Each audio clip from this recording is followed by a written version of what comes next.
అలాగే బండలో నీరు రప్పించాడు. చాలా మంది గొప్ప గొప్ప ప్రార్థనలు ఉన్నారు ఈ లోకంలో. కానీ వీళ్ళందరూ కూడా ఏరియా ప్రార్థన చేస్తే వర్షం ఆగిపోతే నిజమే, అలాగే యెహోషువ ప్రార్థన చేస్తే సూర్యచంద్రులు ఆగిపోతే నిజమే, అలాగే మోషే ప్రార్థన చేస్తాక ఎలసంతులు రెండుగా అయిపోతుంది, ఎలీషా ప్రార్థన చేయగా ఏమైంది, వ్యర్థాలైతే రెండుగా చీలిపోయింది. ఎంత అద్భుతాలు చాలా మంది చేశారు. కానీ వారిని మించిన ప్రార్థన పరుడు ఎవడైనా ఉన్నాడంటే ఈ పుట్టి పుట్టివాడైన భర్తమైన ఈ వ్యక్తి ఉన్నాడు.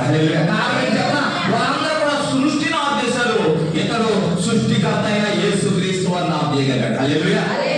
సేవకుడు చాలా ఆశ్చర్యం ఉంటుంది. నిజమే, సృష్టికర్త యేసుక్రీస్తు వారిని ఆఫ్ చేయగల శక్తి అవుతుందంటే అతను ఏ విధంగా చేస్తాడు? ఎవరు పుట్టి పుట్టివాడైనా అర్థమయ్యాడు. చాలా మంది అరుసిన వారు స్వస్థపడ్డారు. హల్లెలూయా.